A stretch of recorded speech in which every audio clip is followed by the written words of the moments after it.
Hey guys, tonight we begin with one of the less advertised hobbies of the Middle Ages, stealing art. So before you get comfortable, take a moment, like the video and subscribe, but only if you genuinely enjoy what I do here. And let me know in the comments where you're tuning in from and what time it is for you. It's always fascinating to see who's joining us from around the world. Now dim the lights, maybe turn on a fan for that soft background hum, and let's ease into tonight's journey together. In the 9th century, the city of Venice had a problem. Not a military problem, not a financial problem, but a branding problem. Venice was growing wealthy from trade and slowly becoming one of the most important cities in the Mediterranean. Ships with massive timber masts were arriving from all over the known world, their hulls heavy with exotic spices, fine silks, and heavy chests of silver. Merchants were making absolute fortunes on the wooden docks, and the city's influence was expanding with every passing year. But there was one crucial thing Venice lacked to be truly taken seriously in medieval Europe: a really impressive saint. Now, in medieval Europe, saints were not just revered religious figures, they were essentially the ultimate marketing tools. If your city possessed the holy relics of a famous saint, weary pilgrims would travel hundreds of miles through dangerous, muddy roads just to see them. Pilgrims brought devotion, but more importantly, pilgrims brought donations. Donations brought staggering amounts of money, and that money built very nice, towering cathedrals that dominated the skyline. In other words, saints attracted traffic. Rome had St. Peter drawing massive crowds. Compostela proudly claimed St. James. Other cities across the continent proudly displayed relics of martyrs, apostles, and holy figures whose aged bones were believed to perform breathtaking miracles. Venice, on the other hand, had a salty lagoon, a lot of damp air, and a massive amount of ambition. So the Venetians decided to solve their problem the same way ambitious merchant cities often do. They would acquire a saint, preferably a famous one, and preferably without asking too many awkward questions. Their primary target quickly became Saint Mark the Evangelist, one of the original authors of the Christian Gospels. According to deep-rooted tradition, Mark had died centuries earlier in Alexandria, Egypt, where his body rested in a quiet, incense-filled local church. This meant the relic technically belonged to Alexandria. But the word technically is doing a lot of heavy lifting in that sentence for an ambitious Venetian. In the sweltering heat of the year 828, two Venetian merchants named Buono de Malamocco and Rustico da Torcello arrived in Alexandria. Officially, they were there to trade mundane goods. Unofficially, they were there to steal a saint. According to the old medieval chronicles, the two merchants located Mark's quiet tomb and, under the cover of darkness, secretly removed the body with the help of a few sympathetic local Christians.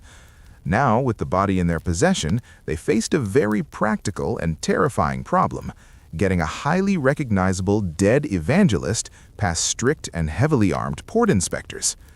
Their solution was clever, desperate, and extremely medieval. They hid the body deep inside a woven basket and completely covered it with thick, heavy slabs of raw pork and cabbage leaves. The Muslim officials supervising the busy harbor considered pork to be deeply unclean and naturally avoided inspecting it closely. As the officials recoiled from the smell and sight of the meat, the cargo passed through the bustling port without much attention at all.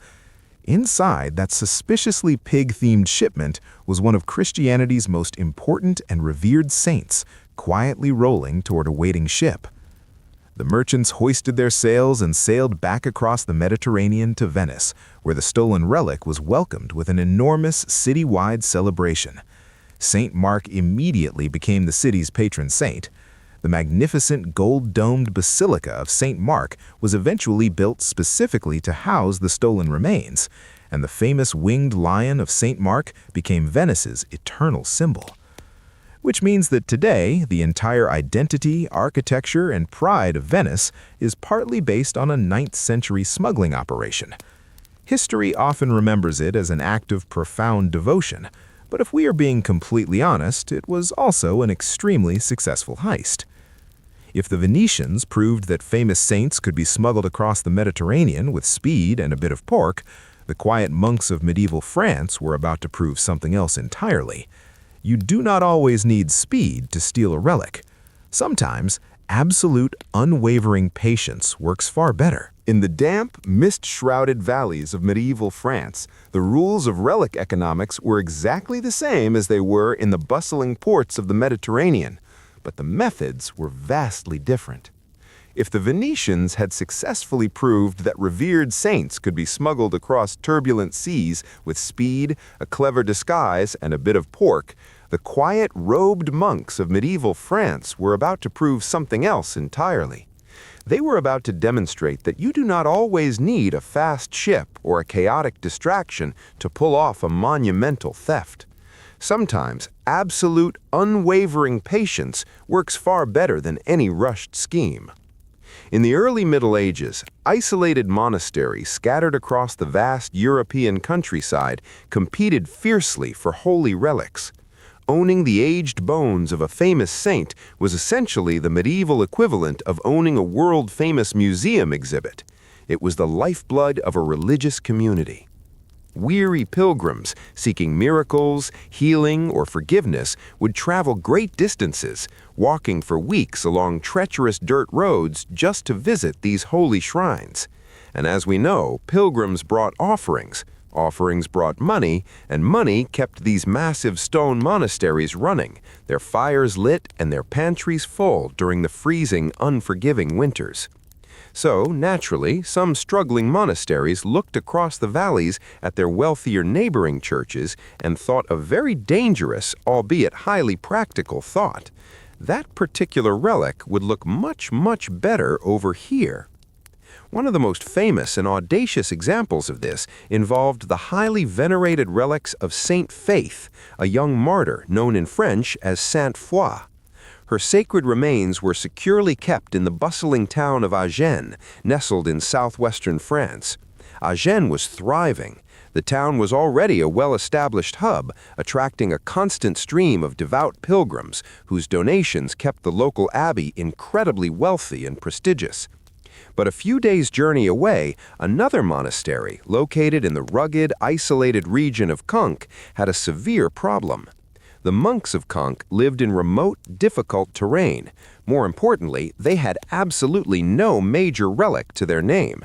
This meant there were fewer pilgrims trudging up their steep hills, fewer donations filling their wooden coffers, and fewer reasons for travelers to ever visit their quiet, forgotten monastery.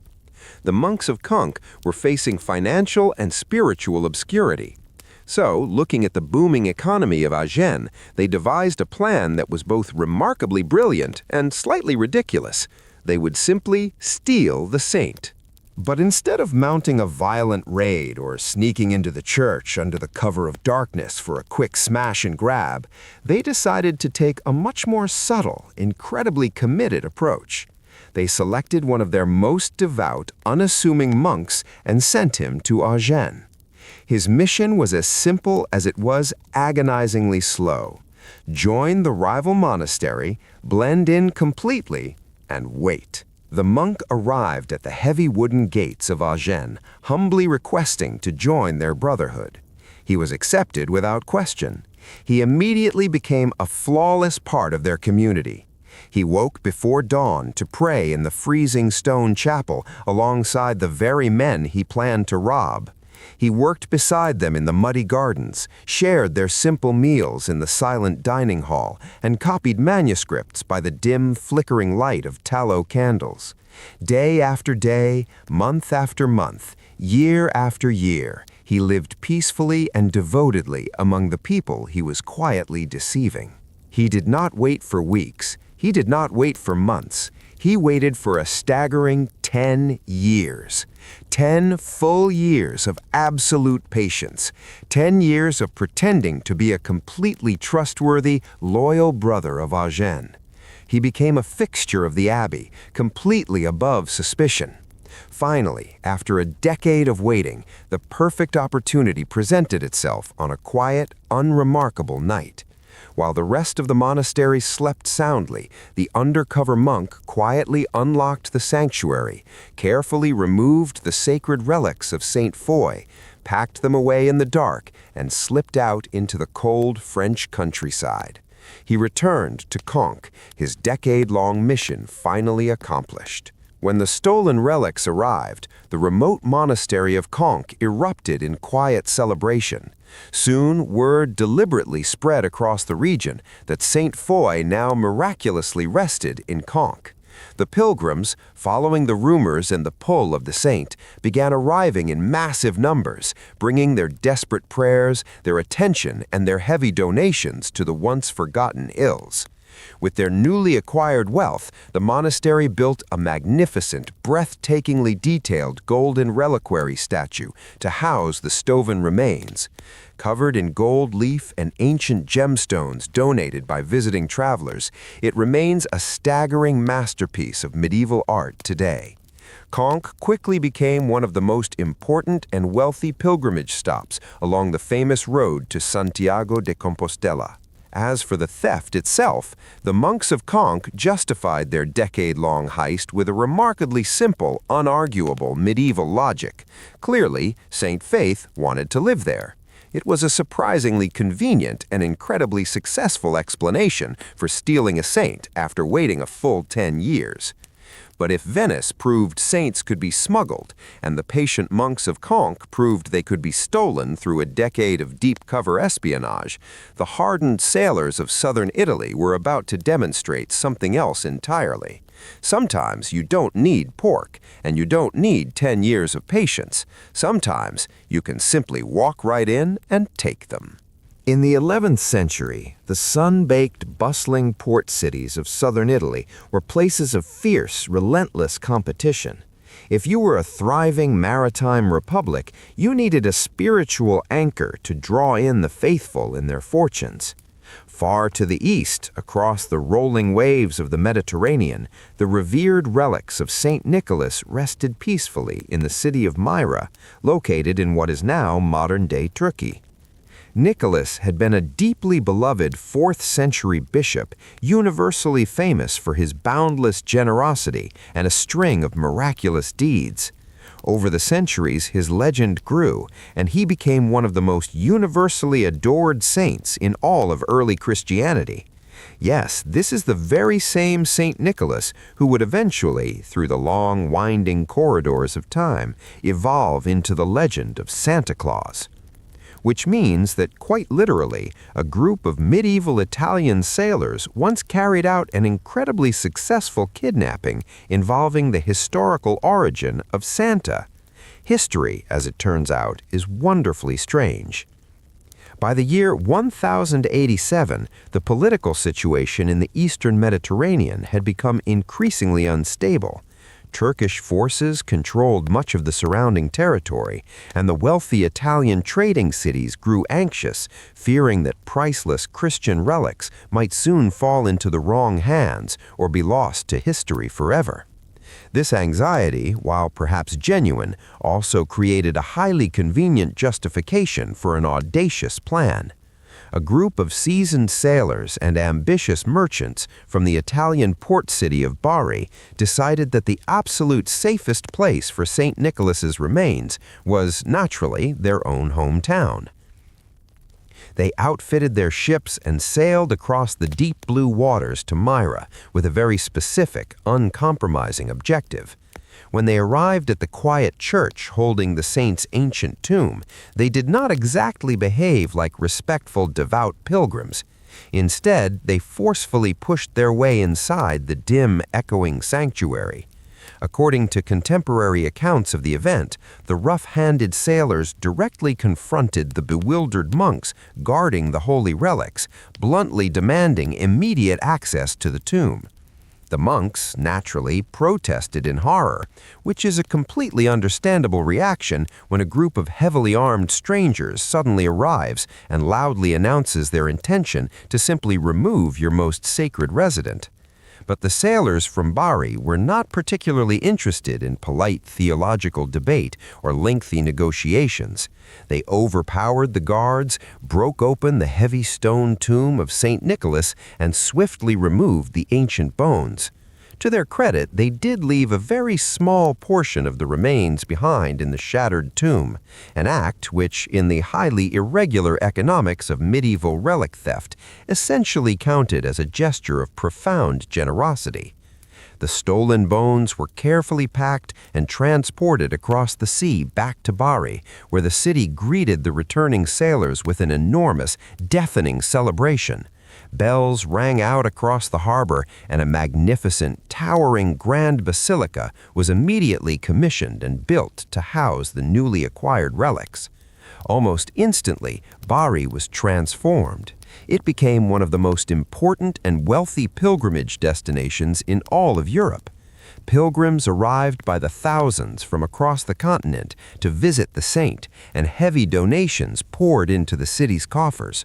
The city prospered beyond its wildest dreams, and St. Nicholas was officially, albeit forcefully, relocated to Italy.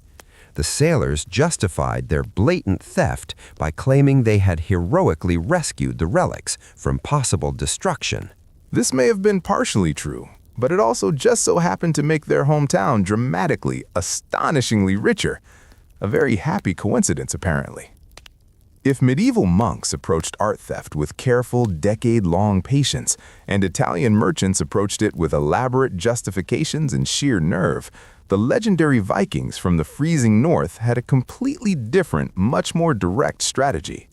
Their method of acquiring priceless medieval art essentially boiled down to a simple philosophy: show up with axes. Beginning in the late 8th century, Viking raiders from the icy fjords of Scandinavia began launching swift, terrifying attacks against the isolated monasteries and quiet coastal towns of northern Europe. Their very first recorded major raid took place in the damp, misty year of 793, striking the peaceful island monastery of Lindisfarne off the rugged northeastern coast of England. For the deeply religious monks living there, the sudden appearance of dragon-headed longships emerging from the sea fog was a catastrophic, apocalyptic disaster. But for the heavily armed Viking raiders stepping onto the cold sand, it was simply excellent shopping. In the medieval world, monasteries were some of the wealthiest, most treasure-filled places in all of Europe. Over generations, devout monks had painstakingly collected and crafted breathtakingly beautiful religious objects. Their quiet stone vaults held heavy golden chalices, intricate silver reliquaries, massive jeweled crosses, and elaborately illuminated manuscripts wrapped in precious metals. These were the absolute masterpieces of early medieval art. But the Vikings, it must be said, were not particularly interested in the nuanced artistic value or the spiritual significance of these items. They were interested in the gold, and the undefended monasteries had an awful lot of gold. When Viking sails appeared on the gray horizon, the terrified monks often had very little time to prepare or hide their treasures. The raiders would storm ashore, sweep through the stone corridors, loot the churches, and carry away anything that gleamed in the dim light. Precious, masterful metal objects were swiftly melted down into plain ingots. Ancient jewels were pried from sacred reliquaries with the tips of daggers. Even the decorative, gilded elements from church altars could be stripped off and reused as currency back in Scandinavia. To the Vikings, these sacred, priceless treasures were not holy. They were simply highly portable wealth. Interestingly, the exquisitely illuminated manuscripts, the books that took monks years of careful, back-breaking labor to paint and copy, sometimes survived the raids for one very simple reason. The Vikings generally did not consider pages of carefully written Latin to be valuable enough to bother carrying away. Gold, silver, and bright gemstones were far more attractive prizes than heavy, damp books. This peculiar reality remains one of the few bizarre moments in human history where a complete and total lack of interest in literature accidentally helped preserve that literature for future generations. But if Viking raids were examples of chaotic, disorganized art theft, the events of the year 1204 were about to introduce the world to something far larger, far darker, and infinitely more devastating. A full-scale, heavily armored international heist carried out by an entire army. And while the terrifying Viking raiders from the freezing north may not have cared deeply about the nuanced artistic value of the treasures they took, they certainly played a massive, undeniable role in moving it around the medieval world. Across the icy landscapes of Scandinavia and Northern Europe, modern archaeologists digging through the dark earth have frequently uncovered incredibly delicate, beautiful church treasures that clearly originated in quiet monasteries hundreds, if not thousands, of miles away. It means that some of the greatest, most fragile medieval artworks traveled surprisingly far across the turbulent, freezing seas, carried in the heavy wooden longships of men who mostly just wanted the gold. But if the Viking raids were examples of chaotic, terrifying, and completely disorganized art theft, the events of the year 1204 were something far larger, far darker, and infinitely more organized. It was a full-scale international heist, and it began with the Fourth Crusade. Originally, this was supposed to be a massive military campaign, a grand march toward the distant Holy Land. Heavily armored crusaders from across Western Europe had gathered their forces, intending to fight their way across the map and reclaim the ancient city of Jerusalem. At least, that was the original, highly publicized plan. But crusades, as it turns out, were monstrously expensive endeavors, and the crusaders found themselves carrying staggering, crushing debts before they had even truly begun. Through a painfully complicated chain of backroom political deals, heavy financial pressure from their Venetian financiers, and profoundly questionable decision-making, the massive Crusader army eventually redirected its terrifying attention toward a completely different target. They set their sights on the richest Christian city in the entire world, Constantinople. At the time, Constantinople was the shining capital of the Byzantine Empire, and undoubtedly one of the greatest, most breathtaking cities on earth. Its massive stone walls protected echoing, cavernous churches that were filled with solid gold icons. Jeweled reliquaries caught the flickering light of thousands of candles. Soft, incredibly rare silk tapestries hung from the walls, while ancient marble and bronze sculptures stood in the public squares. The city held sacred relics that had been painstakingly collected and preserved over centuries. It was, essentially, a sprawling medieval museum the size of a thriving metropolis. Unfortunately for the Byzantine people, it was also extremely, irresistibly tempting to a massive army that was deeply in debt. In the damp, cool spring of April 1204, the heavily armed Crusader forces finally breached the ancient, towering walls of Constantinople and poured into the city. What followed was one of the most famous, devastating, and thorough acts of looting in all of medieval history. For 3 exhausting, chaotic days, the Crusaders methodically stripped the echoing churches, the grand palaces, and the quiet monasteries of their priceless treasures. Golden icons were aggressively pried from ancient stone altars. Precious, beautifully illuminated manuscripts disappeared from dusty libraries into the heavy leather satchels of soldiers. Sacred relics were lifted from their silent silver shrines. Massive bronze statues were violently torn down from public monuments that had stood undisturbed for generations. The sheer scale of the theft was almost unimaginable.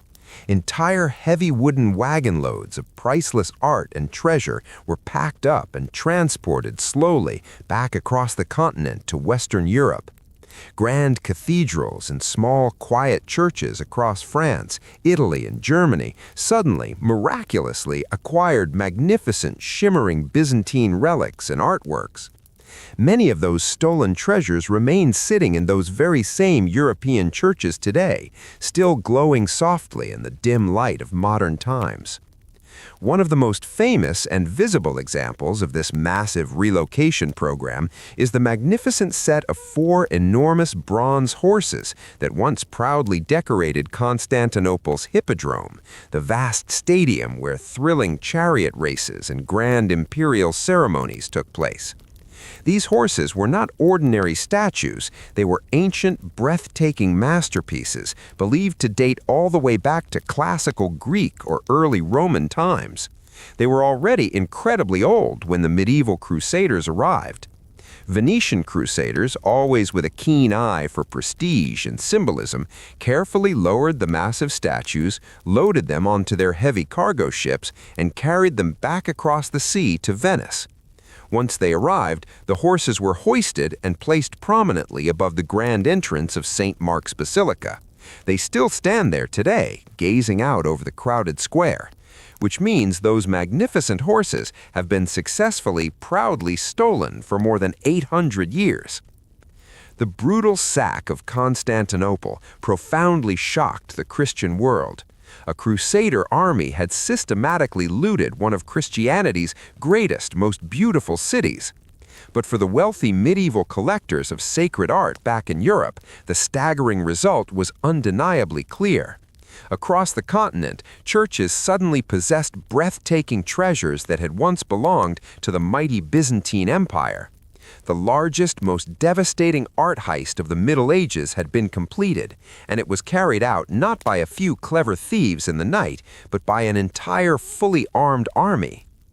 By the High Middle Ages, however, relic theft had become so incredibly common and so fiercely competitive between rival towns that monasteries eventually developed a surprisingly creative, almost beautiful excuse for their actions.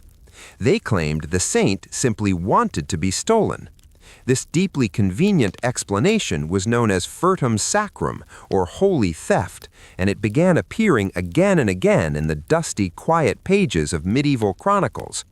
Whenever a monastery miraculously acquired relics from another church under highly suspicious circumstances, a glowing miracle story conveniently followed right behind it. Whenever a monastery miraculously acquired relics from another church under highly suspicious circumstances, a glowing miracle story conveniently followed right behind it. The saint, they would earnestly explain to anyone who asked, had simply grown unhappy with their previous address and divinely requested a relocation.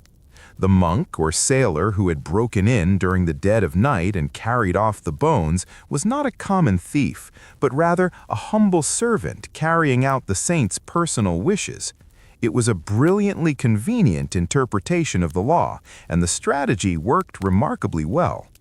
Once the stolen relics were safely secured in their new home, pilgrims accepted the story with open hearts. The shrines grew incredibly wealthy, and the deeply questionable origins of the new acquisitions faded into the quiet mists of medieval legend. It suggests that in the Middle Ages, a miracle often looked suspiciously like a very well-planned, highly successful burglary. But not every medieval art heist involved a patient monk sneaking into a silent sanctuary at night, or a band of rough sailors breaking open a stone tomb. Sometimes the theft looked far more official, wrapped in the velvet robes of diplomacy and high finance. One of the most famous and astonishing examples of this involved an object of ultimate reverence, the crown of thorns, believed by devout medieval Christians to be the very crown placed upon Jesus during the crucifixion. By the early Middle Ages, this priceless relic was securely kept behind the massive, towering walls of Constantinople, the glittering capital of the Byzantine Empire. The city possessed an enormous, breathtaking collection of sacred relics, many intimately associated with the life of Christ. Owning such deeply significant items gave Constantinople a tremendous, almost untouchable religious prestige across the known world. But as empires often discover, prestige does not always pay the bills. By the 13th century, the once mighty Byzantine Empire was struggling. Years of exhausting wars and internal political instability had drained their vaults. The Latin rulers who controlled Constantinople after the devastating Fourth Crusade found themselves drowning in debt. And when desperate rulers are deeply in debt, they inevitably start selling things, even their most extremely holy, irreplaceable things. In the year 1238, the crown of thorns was quietly and temporarily pawned to wealthy Venetian merchants as collateral for a massive, desperately needed loan. Venice, a city built on trade and ambition, now held one of the most sacred and sought-after relics in all of Christianity in exchange for heavy chests of silver. It must have made the accounting ledgers of the Venetian merchants look rather surreal. Soon afterward, however, King Louis IX of France stepped into the picture. Louis was famous across Europe for his deep, unwavering religious devotion. He saw a divine opportunity to bring the ultimate relic to the heart of France. He negotiated and purchased the crown of thorns from the Venetians for an absolutely enormous sum. The cost was staggeringly high, reportedly more than the cost of building an entire towering stone cathedral from the ground up, which, as it happens, Louis also ended up doing. To properly house this newly acquired treasure, the king ordered the construction of the magnificent Sainte-Chapelle in the center of Paris, which was finally completed in 1248. If you were to walk into Sainte-Chapelle as the afternoon sun dipped low in the sky, you would understand the power of this acquisition. The chapel was designed specifically as a soaring, delicate shrine of glass and stone. Its towering stained glass windows stretched toward the ceiling, filling the quiet space with rivers of deep blue, crimson, and golden light. It created an atmosphere that must have felt entirely otherworldly to the weary medieval pilgrims who traveled across Europe just to stand in its glowing shadows. Paris instantly gained immense, undeniable prestige as the new proud guardian of Christianity's most sacred object. Now, technically, this story is not a theft in the traditional, shadowy sense, but the crown of thorns had traveled through a dizzying series of political backroom deals, crushing debts, and opportunistic financial transactions that moved it from Constantinople to Venice and finally to a glowing chapel in France. In the fluid, unpredictable world of medieval relic economics, it counted as a fairly dramatic relocation. Yet, sometimes the greatest, most enduring medieval art heists were committed not by opportunistic thieves, indebted kings, or wealthy merchants, but by the very people trying desperately to prevent a theft from happening.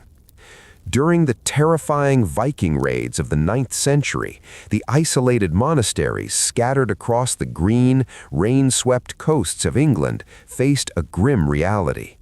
Viking longships could appear suddenly from the morning fog along the coasts and riverways, and when the raiders rushed ashore, they were brutally efficient at collecting valuables. One of the most famous and vulnerable monasteries facing this constant danger was Lindisfarne, located on a small, wind-swept tidal island off the northeastern coast of England. The quiet monastery held the sacred relics of Saint Cuthbert, one of the most revered and beloved saints in all of Anglo-Saxon England. When the threat of the Viking raids began casting a long, dark shadow over the region, the desperate monks of Lindisfarne made a heartbreaking decision. They could not leave their saint to the axes of the invaders. They would have to steal the relics themselves. In the damp, gray year of 875, the monks of Lindisfarne made their desperate move. Before the dragon-headed longships of the Viking raiders could reach their secluded tidal island, they carefully lifted the heavy, ornate coffin containing the remains of Saint Cuthbert. They gathered their most precious illuminated manuscripts, their silver chalices, and their sacred treasures, and they fled into the cold, rolling mist of the English countryside. But fleeing with the revered saint is not exactly an easy endeavor. They could not simply run. They had to protect their holy cargo from the harsh elements, from bandits, and from the ever-present threat of the invading armies. For nearly a decade, these devoted men became wanderers in their own country. Imagine them trudging through the thick mud of northern England, their heavy woolen robes soaked by the endless autumn rains.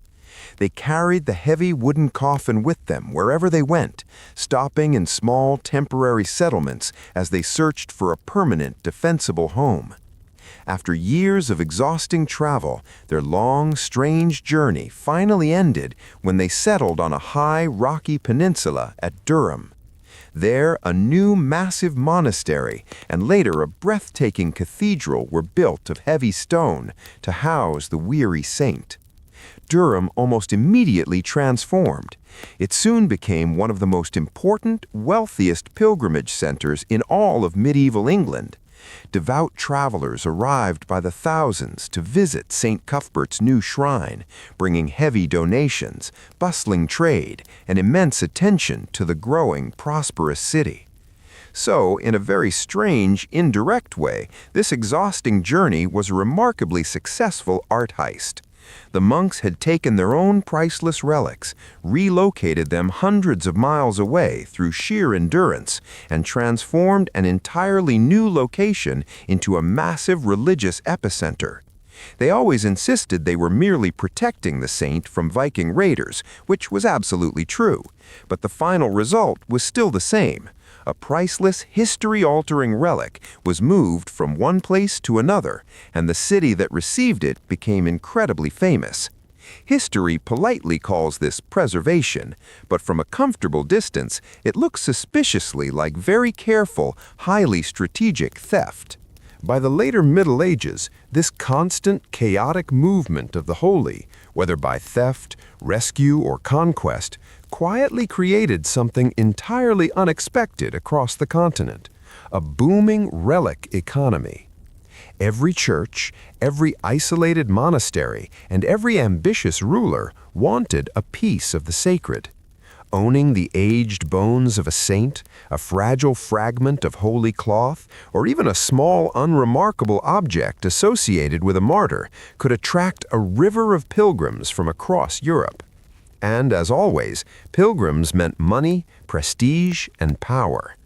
The result was entirely predictable. The demand for holy objects absolutely exploded. The supply, however, was naturally limited. There were only so many legendary saints to go around, and most of them were already buried somewhere highly secure and inconveniently loyal to their original church. So the relics began to move. Sometimes they were stolen in the dead of night, sometimes they were quietly relocated during the chaos of wars, and sometimes they were simply sold. Medieval Europe slowly developed something very close to a massive continental black market for relics. Traveling merchants, wandering opportunists, and even members of the clergy occasionally transported small, heavily guarded boxes across dangerous borders, quietly offering them to churches that were willing to pay the right price in silver. Some of these relics were completely genuine. Others were, to put it mildly, highly optimistic interpretations. As the 13th century arrived, the number of holy items circulating across the dirt roads of Europe had grown to an astonishing degree. Churches proudly, fiercely displayed what they claimed were fragments of the true cross, bones of original apostles, and pieces of ancient clothing. Occasionally, however, the math of these collections became deeply, almost comically questionable. Several different rival cathedrals, hundreds of miles apart, would earnestly claim to possess the exact same skull of John the Baptist. Other grand churches proudly displayed the arm of a saint that somehow also appeared in a monastery on the other side of the country. A saint who had lived and died with the standard 2 arms might suddenly appear, through the miracle of medieval marketing, to have 4, 5, or even 6 arms spread across Europe. Or worse, an entire traveling skeleton seemed to exist in scattered pieces across 3 different kingdoms. Medieval scholars and theologians certainly noticed the problem.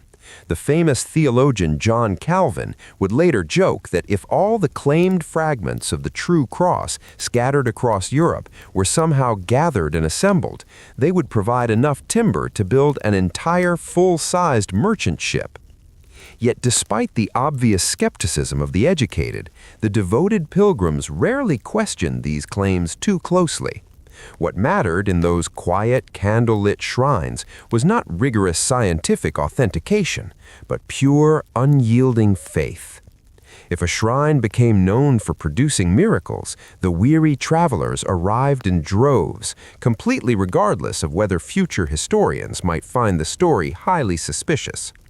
The line between absolute devotion, cutthroat commerce, and outright theft had become incredibly, beautifully blurred. But not all of the most valuable treasures stolen in the medieval world were made of bone, silver, or gold. Some of the greatest, most devastating heists were far quieter, involving treasures that held a different kind of power. They involved the theft of knowledge itself, the taking of illuminated manuscripts. Creating a single, intricate manuscript in the medieval world could take an isolated monk months or even agonizing years of silent, back-breaking labor. Huddled in the freezing scriptorium of a stone monastery, a scribe would carefully copy ancient texts by hand onto delicate parchment. He would patiently decorate the heavy, rustling pages with crushed gold leaf, brilliant blue pigments made from ground lapis lazuli, and elaborate, swirling lettering. Each massive book was essentially a handmade, irreplaceable masterpiece. And because these books were so incredibly rare, they were staggeringly valuable, which meant that during the chaos of wars, violent raids, and bitter political conflicts, quiet monastic libraries often became prime, high-value targets. One of the most famous, devastating examples of this intellectual theft comes from the grinding, endless conflict known as the 100 Years' War between the kingdoms of England and France. In the early 15th century, the heavily armored English forces successfully besieged and captured the wealthy French city of Rouen. As the victorious soldiers and commanders swept through the city, they found among the many treasures hidden inside the churches and monasteries vast collections of manuscripts. These had been created over generations by devoted French scribes and brilliant artists. These were not just dry religious texts. They included sweeping historical chronicles, deep philosophical works, romantic poetry, and beautifully illustrated prayer books owned by incredibly wealthy nobles. The English commanders quickly recognized their immense value.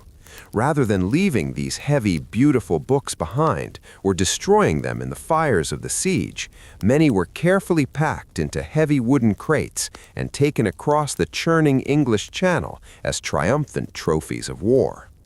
Some were presented as lavish gifts to noble patrons. Others vanished into private royal collections. Even King Henry V himself is widely believed to have acquired several priceless French manuscripts after his crushing victories in France. In the harsh terms of medieval warfare, this was not considered unusual or particularly cruel. War had always involved the violent seizure of valuable objects. But in this specific case, the stolen treasures were not made of cold silver or heavy gold. They were pure, irreplaceable knowledge. Over the long march of time, many of these stolen manuscripts eventually ended up in grand royal libraries, and later in the quiet, temperature-controlled collections of modern universities. Today, some of them miraculously survive in prestigious institutions such as the British Library, where they remain among the most beautiful, breathtaking examples of medieval book art in existence. The deep historical irony is difficult to miss. Fragile manuscripts painstakingly created by candlelight in French monasteries were carried across the sea during a brutal war, and because of that theft, they eventually became priceless historical treasures preserved for centuries. Of course, the French monks who originally wrote them probably had a profoundly different opinion on the matter. From their perspective, the situation was brutally simple. An invading army had just stolen an entire library, which, in the medieval world, was about as serious and devastating as art theft could possibly get. Looking back at these shadowy stories of smuggling, warfare, and quiet patience, one thing becomes incredibly clear. People in the Middle Ages were extremely, unapologetically serious about stealing art. But the reason was not simply an appreciation for beauty. In the medieval world, an art object was rarely just decoration. Almost every treasure inside a grand church or a quiet monastery carried a much deeper, heavier meaning. A golden reliquary was not only a masterpiece of craftsmanship, it held the bones of a saint believed to perform breathtaking miracles. A massive manuscript was not simply a book, it was the preservation of human knowledge. A sacred relic was not merely a physical object, it was pure, unadulterated power. Ironically, some of the greatest, most fragile artworks survived the brutal passage of time precisely because they were stolen. A magnificent manuscript carried away during a war might avoid the devastating fires that later consumed the city where it was created. A stolen relic moved to a massive new stone shrine might attract centuries of fierce protection and unwavering devotion. History is full of lost masterpieces, but many of the ones we can still see today exist solely because someone, somewhere, decided that the object was simply too valuable to leave where it was, and so they took it. Which means that some of the greatest works of medieval art did not just survive history, they escaped with it. But while medieval monks and hardened merchants were busy stealing the sacred to build their prestige in the damp, freezing climates of Europe, centuries earlier, the elite of another great empire were displaying their massive power and influence in a completely different, far more decadent way. Let us leave the misty, echoing cathedrals of the Middle Ages behind and travel back even further in time to a place where the air is warm, the marble is smooth, and the smell of exotic spices fills the night air. In ancient Rome, dinner was never simply dinner, especially if you belonged to the empire's incredibly wealthy, untouchable elite. A grand Roman banquet was a carefully staged, breathtaking spectacle. It was a rigorous ritual of immense wealth and quiet social power that unfolded over many intoxicating hours. Invitations to these lavish, exclusive gatherings circulated among powerful senators, battle-hardened generals, famous poets, wealthy merchants, and fashionable aristocrats. In the cutthroat society of Rome, to be invited meant you mattered. To be ignored meant you probably did not. The Roman elite called these magnificent gatherings convivia. They were surprisingly less about satisfying hunger and much more about displaying overwhelming status. A wealthy host did not simply serve warm food, he presented an entire theatrical evening of luxury designed specifically to astonish his guests and quietly and firmly remind them exactly who held the true influence in Roman society. The dining room itself, called a triclinium, was the absolute heart of this meticulously staged theater. Unlike the rigid, upright tables and chairs we are accustomed to today, Roman banquets unfolded in a remarkably different posture. Guests did not sit, they reclined comfortably on their left sides upon softly cushioned couches.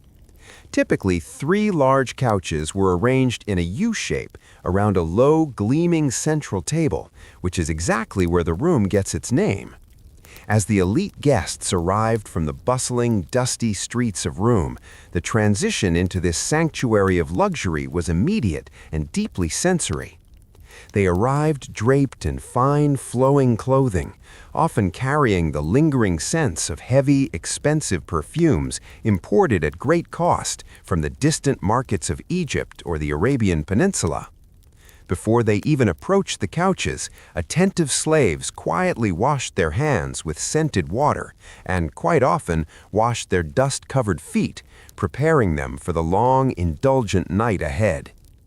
Wine was offered almost immediately, serving as the liquid foundation of the entire evening.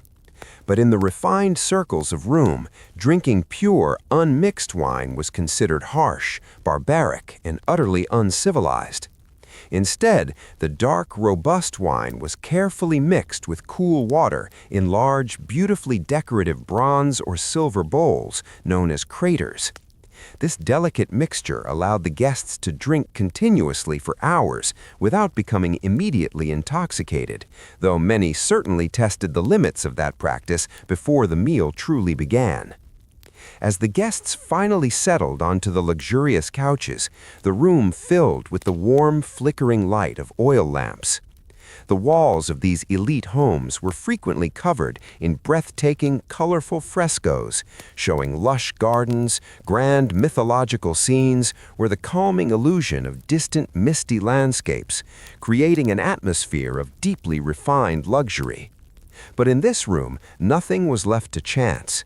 Even the specific place where you reclined during dinner quietly and instantly announced your exact place in the rigid social hierarchy of Rome.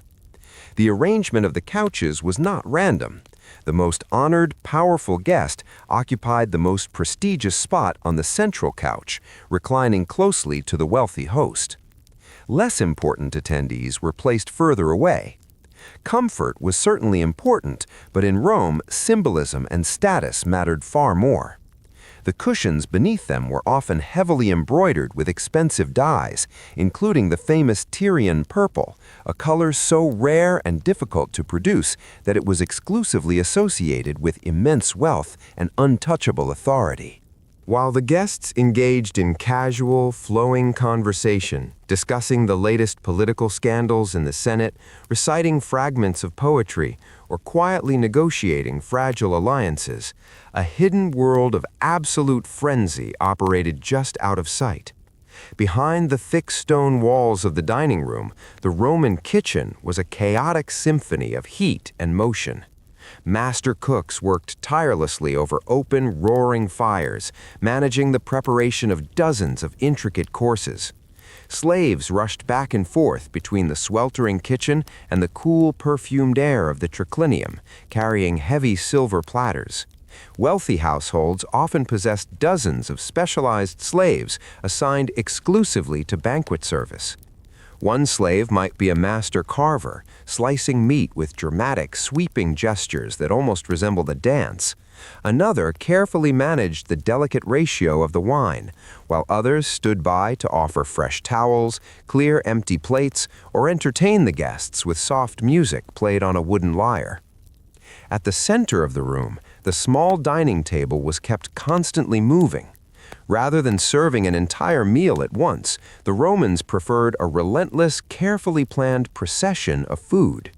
Servants carried in platter after platter, seamlessly removing the previous course just as the next magnificent dish appeared.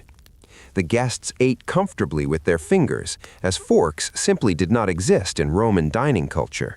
They occasionally used small spoons for delicate sauces or soft eggs, but mostly they relied on soft, freshly baked bread to scoop up rich food, wipe savory sauces from their hands, and occasionally cleanse their palates between bites. After the wine had begun to slowly loosen the stiff formalities of the evening, and the guests were comfortably settled, the first official course of the grand Roman banquet finally arrived. This opening stage of the meal was called the gustatio, which translates roughly to the tasting. Its primary purpose was not to fill the stomach, but to gently awaken it. Servants entered the dimly lit triclinium carrying beautiful trays of small, curious dishes designed to stimulate the appetite and spark immediate conversation. The Romans loved to surprise their influential guests with unusual foods, particularly items that proudly demonstrated the astonishing, sprawling reach of the empire's vast trade networks. Eggs were a very common beginning. In fact, the Romans even had a popular saying, ab ovo usque ad mala, which translates to from the egg to the apples, meaning from the very beginning of the meal to the absolute end. These hard-boiled eggs might be elegantly served with a sharp, complex sauce made from vinegar, fresh herbs, and the famous highly pungent Roman fish sauce known as garum, a fermented condiment that appeared in nearly every single elite kitchen in the empire. Alongside the eggs came rich, dark olives imported from the sun-drenched groves of Hispania, sweet figs preserved in golden honey, and sharp, crumbly cheeses brought from the quiet, rural Italian estates. But the true prized delicacies of the gustatio were often far more exotic. Fresh saltwater oysters, sometimes incredibly shipped alive from the distant freezing shores of Britannia, were considered one of the ultimate luxury items. These rare oysters were served perfectly chilled and eaten quickly, often accompanied by strong wine that had been meticulously cooled with pure white snow carried down from the distant mountain peaks. And to truly show off their wealth, hosts might even serve roasted dormice, tiny plump rodents considered an absolute luxury snack among the wealthy elite. These delicate dormice were meticulously stuffed with minced pork, crushed nuts, and fragrant herbs before being slowly roasted to perfection. As these strange and wonderful dishes circulated the room, the air filled with easy laughter. Guests sampled everything placed before them, but experienced diners knew exactly what to do. They paced themselves. They understood perfectly well that the gustatio was merely the prelude. Experienced diners knew exactly what to do. They paced themselves. They understood perfectly well that the gustatio was merely the prelude, because behind the heavy wooden doors of the kitchen, the sweating cooks were already preparing the heavier dishes, the ones truly meant to demonstrate the astonishing, almost unfathomable wealth of the host. Soon, the banquet would move beyond delicate appetizers and cross the threshold into the realm of pure theatrical extravagance. Once the appetizers had successfully awakened the palate, the silent, efficient servants moved through the room, swiftly clearing away the small plates and wiping the low tables. The banquet now entered its most impressive, overwhelming stage, known in Latin as the prima mensa, or the main course. This was the moment where a Roman host truly demonstrated his creativity, his power, and his absolute access to the furthest reaches of the empire. The dishes arriving during this stage were not merely food, they were dramatic performances in both size and presentation. Massive, steaming platters were carried into the triclinium on the shoulders of slaves. Large roasted animals were presented whole, resting on beds of fragrant herbs, surrounded by colorful imported fruits and simmering sauces. A massive pig might be carried into the center of the room, its skin roasted to a perfect, crisp golden brown after hours turning over an open fire. But in the grand dining rooms of Rome, a roasted pig was never just a roasted pig. When the master carver stepped forward and sliced into the steaming meat with a sharp blade, the guests might discover an elaborate surprise hidden inside. The animal would be intricately stuffed with a cascade of spiced sausages, minced meats, and rich gravies that spilled out onto the platter. The Romans absolutely loved these highly theatrical food displays. The famous ancient gourmet Apicius often described magnificent dishes where animals appeared perfectly whole and untouched on the outside, only to reveal carefully prepared, hidden delicacies once cut open. These culinary illusions delighted the reclining guests and proved the supreme, almost magical skill of the kitchen staff. Birds were especially popular during the prima mensa, and not just ordinary poultry. The Roman elite demanded the extraordinary. Majestic peacocks, long-legged cranes, ducks, and plump pheasants were roasted and heavily seasoned. To maximize the visual shock and awe, cooks would sometimes carefully remove the brilliant, iridescent feathers of a peacock before cooking it, and then meticulously reattach them to the roasted bird before it was carried into the dining room. It was a surreal, breathtaking sight, a fully cooked feast that looked as though it could still take flight. There were even rumors among the extremely wealthy of serving the delicate tongues of flamingos, a dish that was far more famous for its absurd extravagance and difficulty to procure than for its actual flavor. Seafood was equally, if not more, important to the Roman palate. Wealthy Romans highly prized fresh, shimmering fish pulled from the depths of the Mediterranean.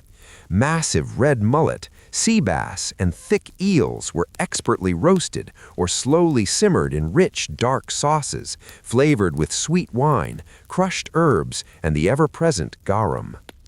The desire for absolute freshness was so intense that some incredibly wealthy hosts constructed elaborate private saltwater fish ponds, known as piscinae, right on their own estates. These expensive ponds allowed them to proudly present live fish to their guests, proving the seafood had been swimming in cool water just moments before the feast began. Exotic ingredients from across the empire also appeared in abundance. Spices from the eastern trade routes, sweet dates from North Africa, and thick honey from rural Italian farms flavored nearly every dish. The Roman world was deeply connected by vast trade, and the elite loved to show it on their dinner tables. As these massive, steaming dishes circulated around the room, the highly skilled carvers stepped forward. They were almost performers themselves, slicing the heavy meats with swift, dramatic, and precise gestures that sometimes drew quiet applause from the admiring guests. And even as the main course dominated the tables, the sensory experience of the banquet was beautifully layered.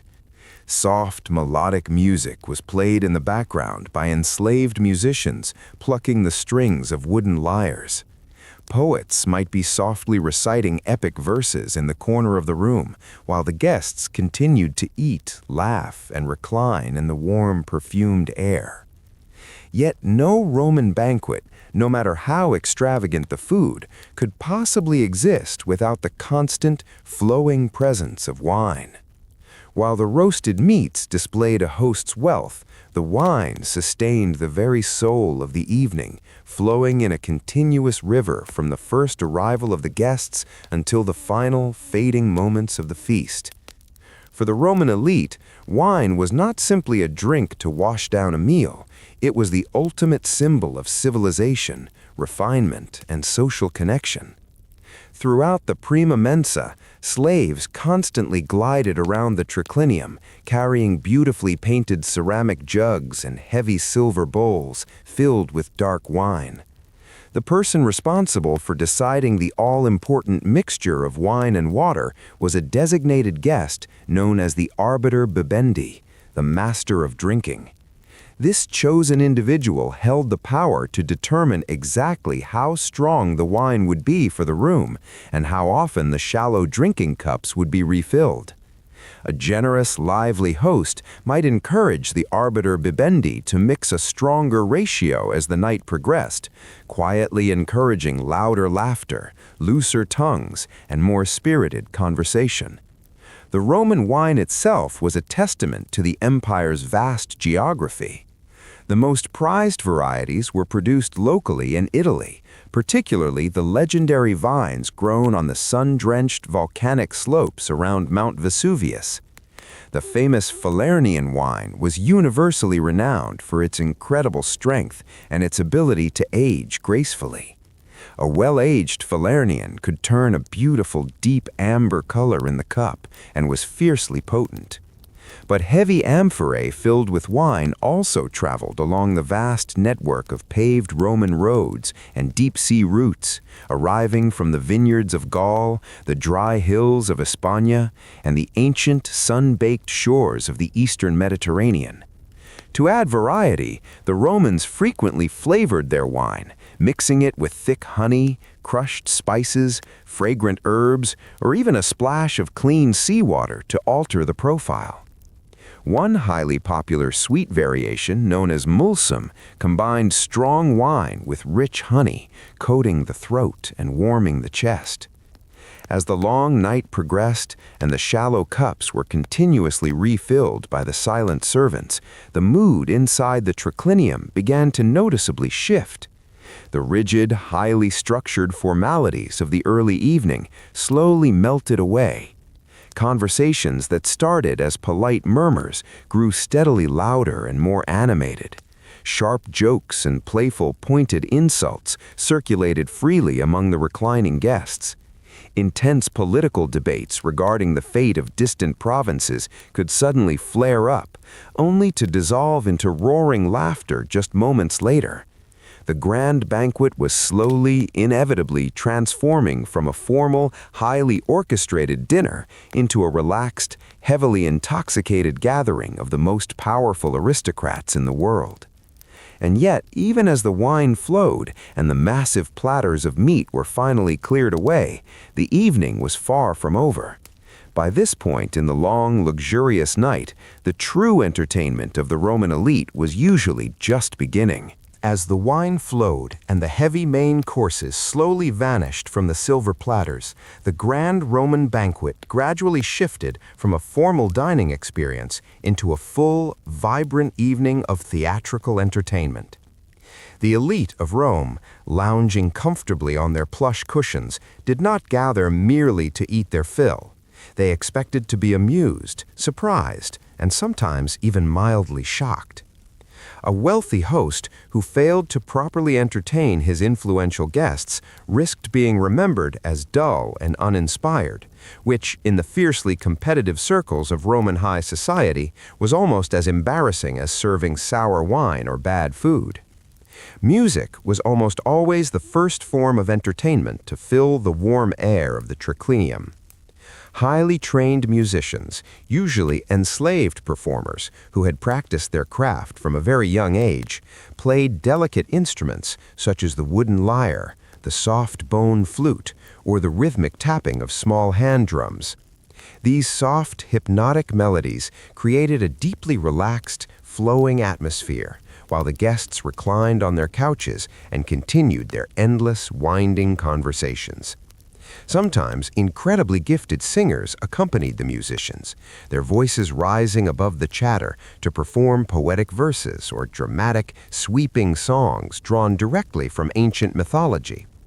The Roman audiences possessed a deep appreciation for clever references to famous stories, especially those intricate tales involving fickle gods, tragic heroes, and doomed love affairs. A truly skilled performer could easily hold the enraptured attention of the entire room for several quiet minutes, though the diners often continued eating and drinking while the beautiful performance unfolded around them. Poetry readings were also a staple of the evening, particularly among the highly educated aristocratic elites who wanted to casually demonstrate their supreme cultural sophistication.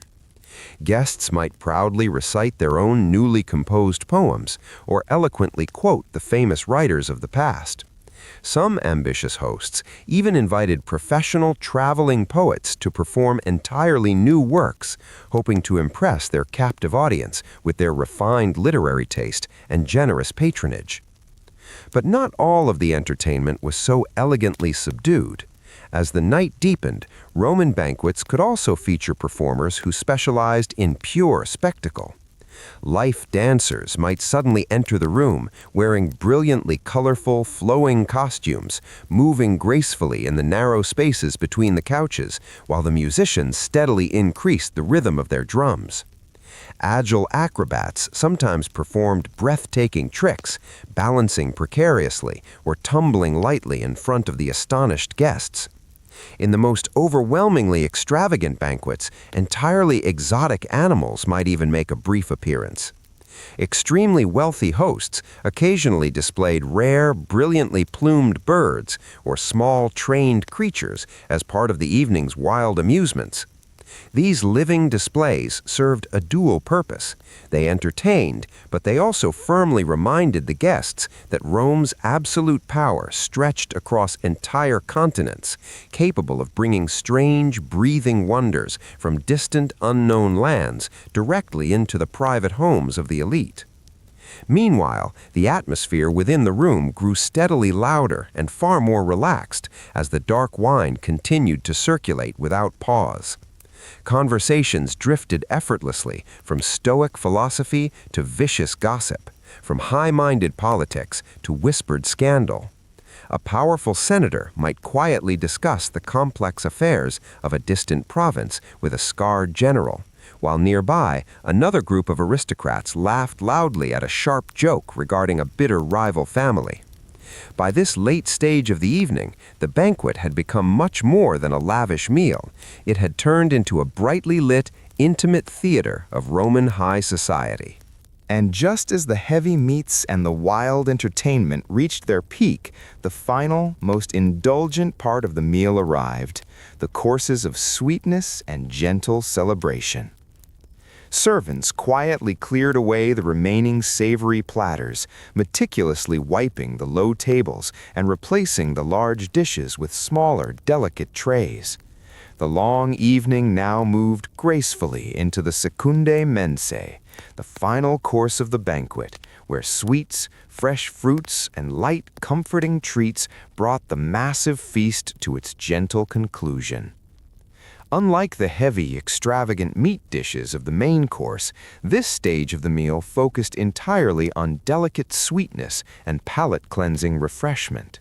Beautiful, wide bowls of fresh, cold fruit were carried into the triclinium. Plump grapes, soft figs, ruby-red pomegranates, and crisp apples were meticulously arranged on decorative silver trays. These fruits were grown throughout the sun-warmed Mediterranean world and were considered both deeply luxurious and incredibly refreshing after such a long, heavy meal. Figs were especially beloved by the Romans. They enjoyed them both freshly picked and dried in the sun, sometimes lightly drizzled with warm honey or paired with soft, tangy cheeses. Sticky, sweet dates imported across the sea from North Africa or the distant eastern provinces were another highly prized delicacy, offering a rich, dense sweetness that contrasted beautifully with the salty, savory flavors from earlier in the evening. Because refined white sugar simply did not exist in the ancient Roman world, pure honey played the most important role in their desserts. It served as the primary sweetener in nearly all of their treats. The masterful cooks used it to glaze warm pastries, flavor soft cakes, and coat roasted nuts. Spongy honey cakes were particularly common at these banquets, made simply from finely milled flour, fresh eggs, and sometimes a bit of soft cheese, before being completely soaked in a thick, sweet syrup.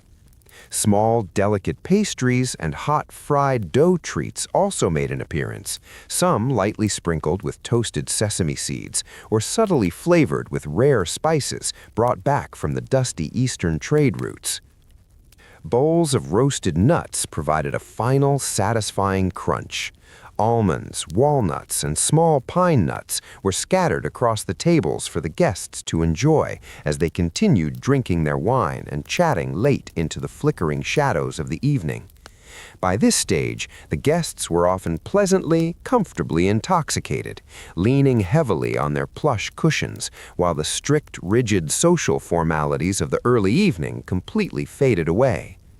Yet, even as the final fruits and sticky honey cakes were slowly consumed, the banquet still carried a heavy, unspoken meaning. Because in the heart of the Roman Empire, these feasts were never solely about the food. They were carefully calculated displays of wealth, culture, and absolute influence. They were vital moments where Rome's elite gathered to quietly reinforce their power while simultaneously indulging in the vast, endless pleasures of the empire. As the evening finally drew to a quiet close and servants brought woolen cloaks and oil lamps to guide the staggering guests home through the dark cobblestone streets, the true effects of the banquet were just beginning. In Rome, a single well-executed dinner could easily shape lifelong friendships, forge ironclad alliances, and determine political fortunes for years to come. But as the fires of the Roman kitchens eventually faded into ash and history moved steadily forward, the desire for spectacle, secrecy, and social freedom did not disappear. It merely changed its shape and moved to a different city. Let us leave the ancient marble of Rome and travel forward in time, floating toward a city that feels slightly unreal, a city built entirely on water, where the greatest performance was not a banquet, but an entire season of beautiful, terrifying anonymity. Venice has always been a city that feels slightly unreal. Built entirely on massive, ancient wooden foundations driven deep into the soft, shifting mud of a saltwater lagoon, and surrounded by quiet, winding canals instead of paved streets, it already carries an atmosphere of deep, quiet mystery. But for centuries, that inherent mystery deepened dramatically during one extraordinary, intoxicating period of the year: Carnival. During Carnival, the misty city of Venice became a city of masks. These were not just simple, crude costume pieces thrown together for a single night of revelry. They were meticulously, carefully crafted works of exquisite art. Masks made of hardened papier-mâché, gleaming porcelain, soft leather, and dark lacquer completely covered the faces of thousands of people, moving slowly through the city's narrow, shadowed alleys and grand, echoing squares. Beneath the smooth surface of those masks, identity simply disappeared. In the dim light of the lanterns, a fabulously wealthy, powerful noble could walk shoulder to shoulder beside a humble, hard-working craftsman, and neither would know who the other truly was. This strange, temporary equality was the absolute magic of the festival. For most of the year, the Republic of Venice was a rigidly, unforgivingly structured society. It was ruled by a tight circle of powerful noble families who aggressively controlled all politics, vast maritime trade, and immense wealth. The merchants, the hardened sailors, the skilled artisans, and the countless servants all had their very specific, inescapable places in the social hierarchy. But once the beautifully painted masks appeared in the streets, those heavy, ancient boundaries instantly blurred and dissolved into the fog. A masked figure could suddenly speak boldly to someone far above their social rank. They could flirt, gamble heavily, argue passionately, or whisper dangerous political secrets without ever revealing who they were beneath the paint. The mask created ultimate freedom. Walking through Venice during Carnival meant stepping out of normal life and entering a massive, living, breathing theater. Sleek black gondolas slid silently along the dark canals, carrying masked, mysterious passengers wrapped in heavy velvet cloaks to protect against the biting winter chill. Warm, golden light from oil lanterns flickered on the ornate stone balconies high above the crowded, twisting streets. Soft, rhythmic music drifted down from hidden, private courtyards where dancers spun dizzily beneath beautifully painted ceilings. And everywhere you looked, the faces were hidden. Long before the famous elaborate masks completely filled the damp streets, Venice already had a deep culture of public celebration. Festivals, religious holidays, and grand civic events regularly brought massive crowds into the city's wide open squares. But sometime in the late Middle Ages, these ordinary gatherings slowly evolved into something far more theatrical, turning into the legendary Venetian Carnival. The very earliest written reference to Carnival in Venice dates all the way back to the year 1268. By that time, the festival had already become a deeply established, beloved tradition. It took place in the long, cold weeks leading directly up to Lent, the solemn Christian period of fasting, sacrifice, and quiet reflection that came before Easter. Because Lent required such strict restraint and rigid discipline, the days immediately preceding it became a necessary opportunity for wild indulgence, loud celebration, and unrestrained excess. The Venetians embraced this rebellious idea with absolute enthusiasm. Carnival quickly grew into a massive, unstoppable citywide event. The open markets filled the grand squares with exotic goods. Traveling musicians played relentlessly in the narrow streets. Agile acrobats and theatrical performers entertained the surging crowds. And busy food vendors sold sweet fried pastries, heavy roasted meats, and dark spiced wine to anyone wandering through the endless festivities. Curious visitors from across the European continent began traveling to the lagoon city specifically to witness the breathtaking spectacle. At first, masks appeared only during certain specific celebrations, but over time they became the defining, inescapable symbol of the festival itself. By the 14th century, the masks were absolutely everywhere. People wore them constantly in the bustling streets, inside the smoky, tense gambling houses, during elaborate theatrical performances, and even during casual, everyday encounters at the market. The highly organized Venetian government itself officially tolerated and sometimes even quietly encouraged the tradition. While total anonymity could certainly cause trouble for the ruling class, they understood that it also helped release incredibly dangerous social tension. In a crowded island city full of bitter political rivalries and strict, suffocating class divisions, Carnival allowed the people to temporarily, safely escape their heavy roles. For a few weeks each year, ordinary life became a grand, unbelievable performance. Powerful aristocrats dressed in elaborate, sweeping cloaks and walked through the crowded, chaotic squares without ever being recognized or judged.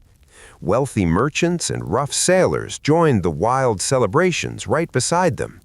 Foreign visitors, utterly fascinated by the swirling spectacle, often described Venice as a magical, impossible place where the line between fantasy and reality completely blended together. The city itself seemed perfectly designed for such beautiful illusions. Its impossibly narrow alleys, its hidden, silent courtyards, and its winding, reflective canals created endless shadowed spaces where masked figures could suddenly appear and disappear like ghostly characters in a forgotten story. And as Carnival continued to grow more elaborate with each passing decade, the masks themselves began to evolve into something far more complex. They were no longer just simple tools for anonymity. They became highly recognizable styles, each with its own specific purpose, deep meaning, and distinct personality. Walking through Venice during Carnival meant encountering a surreal parade of these distinctive masks, each one quietly telling a small, mysterious story about the person hiding beneath it. One of the most famous and widely worn of these masks was known as the bauta. This mask was starkly simple, yet incredibly powerful. It covered the upper part of the face with a smooth, bright white surface, but its most distinct feature was that it extended sharply outward around the mouth. This brilliant, practical design allowed the wearer to speak clearly, eat their food, and drink their wine without ever having to remove the mask and risk exposing their identity. The bauta was usually worn accompanied by a heavy black cloak and a dark three-cornered hat. Together, this specific outfit created a deeply mysterious, elegant, and almost ghost-like silhouette that could appear anywhere in the city, blending perfectly into the shadows of the long Venetian night. But while the bright white bauta mask allowed for easy conversation, eating, and drinking, another deeply famous mask demanded exactly the opposite: absolute, mysterious silence. This was the striking moretta, a mask most frequently worn by the elegant women of Venice. The moretta was a stark, beautifully simple oval, usually made of rich dark black velvet that contrasted sharply with the pale skin and brightly colored silk gowns of the era. However, what made the moretta truly unique was how it was worn. It was not held in place by leather straps tied around the back of the head. Instead, it was secured by a small hidden button or bit located on the inside of the mask, which the wearer had to grip firmly between her teeth. This brilliant, highly unusual design meant that the woman wearing the dark velvet mask absolutely could not speak while it was on. It gave her an immediate air of profound, untouchable, silent mystery. In the loud, crowded, and chaotic environment of the carnival, a woman wearing a moretta moved through the grand Venetian salons and stood on the ornate stone balconies, communicating entirely without words. Observers and foreign travelers described these masked women moving gracefully through the flickering candlelight, expressing themselves solely through the subtle tilt of their heads, the expressive movement of their hands, and the deliberate, delicate fluttering of painted fans. It was a completely silent, mesmerizing dance performed in the middle of the loudest festival in Europe. Then there was the undeniably eerie, unforgettable mask known as the Medico della Peste, or the Plague Doctor. With its unnervingly long, curved beak and deep, hollow eye openings, it looked both intensely strange and deeply unsettling. The design of this mask did not originally come from the theater or from the festive imagination of an artist. It originated from the grim, terrifying protective masks actually worn by real physicians during the devastating, catastrophic outbreaks of the bubonic plague that had periodically ravaged the crowded island city. Those original masks had beaks stuffed with strong-smelling herbs, spices, and dried flowers, intended to filter out the foul, diseased air. Over time, however, the Venetians took this grim symbol of mass death and profound tragedy and deliberately transformed it into a piece of theatrical spectacle. By wearing the Plague Doctor mask during Carnival, they were effectively mocking their own darkest history, turning something terrifying into an object of festive fascination. Other masks were deeply connected to the vibrant, chaotic world of the Italian stage. Characters drawn directly from the popular improvisational theater tradition known as the Commedia dell'arte inspired countless colorful designs. Masks representing exaggerated comedic figures like the mischievous servant Arlecchino or the wealthy, foolish old man Pantalone appeared everywhere during the carnival season.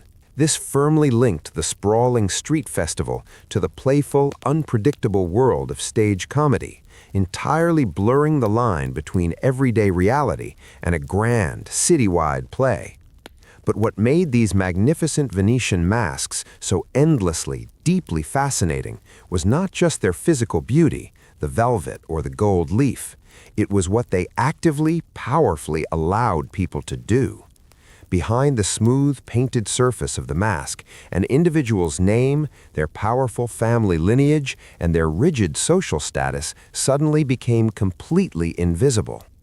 In a highly structured society where public reputation meant absolutely everything, and where a single misstep could ruin a family's standing, this total anonymity was both incredibly thrilling and undeniably dangerous. Once this heavy cloak of anonymity took firm hold of the damp, winding streets, Venice during Carnival became a place where the ordinary, suffocating rules of life loosened dramatically. The mask allowed people to step entirely outside their usual assigned identities, and thousands of people used that intoxicating freedom to pursue pleasure, wild adventure, and very often deep scandal. For the wealthy nobles and the curious foreign visitors, the long carnival nights offered a rare, desperately needed escape from the strict, observing eyes of public life. Masked figures wandered freely through the dark, candlelit streets, slipping quietly into smoky taverns, private salons, and exclusive gatherings where heavy music and loud laughter filled the cool winter air. The rigid line between a complete stranger and a familiar acquaintance became wonderfully blurred. Deep, winding conversations started easily and naturally when neither person knew exactly who the other was beneath the porcelain. Romance, intense flirtation, and hidden affairs flourished in this shadowed, secretive atmosphere. The legendary masked balls became one of the most famous, glittering elements of the entire Venetian carnival. These exclusive invitation-only events took place in grand marble-floored palaces lit by thousands of dripping beeswax candles. Highly skilled musicians played from elevated balconies while the guests danced in breathtakingly elaborate costumes. Rustling silk gowns, heavy velvet cloaks, towering ostrich feathers, and masks dripping with real, glittering jewels transformed the ballroom into a sparkling, enclosed world of pure mystery. During these intricate dances, true identities were heavily hidden, natural voices were playfully disguised, and intentions were often entirely misdirected. A masked dancer could confidently approach someone they might never, ever dare to speak to under normal daylight circumstances. A simple whispered exchange of words or a shared spinning dance might easily lead to a secret, heavily guarded meeting later in the evening, long after the music had stopped. The presence of dimly lit, smoky gambling houses known as the ridotti added yet another heavy layer to the intoxicating excitement. Masked players gathered around heavy wooden gaming tables, silently wagering immense family fortunes on the simple turn of a painted card or the unpredictable roll of bone dice. In these tense, crowded rooms, vast fortunes could change hands in a matter of seconds, and the absolute anonymity of the mask allowed even the most prominent, respected citizens to take massive, terrifying financial risks without causing immediate, irreparable damage to their pristine public reputation. Behind the overwhelming glamour, the endless dancing, and the tense, smoky gambling houses of the Venetian carnival stood a quiet, deeply dedicated group of highly skilled artisans whose daily labor made the entire breathtaking spectacle possible. These master craftsmen were known throughout the city as the Mascherari, the official, highly respected mask makers of Venice. Their cluttered, paint-splattered workshops produced the elegant, incredibly delicate disguises that allowed thousands of people to step confidently into the mysterious, shadowy world of carnival. By the 15th century, the delicate art of mask-making had become a deeply established, essential profession in the floating city. The craft was considered so incredibly important to the economy and culture of the Republic that the mask makers eventually formed their own powerful, exclusive guild. This strict organization carefully regulated the trade, ensuring that every mask was made to proper, exacting standards and sold entirely within the ancient, unspoken traditions of Venetian culture.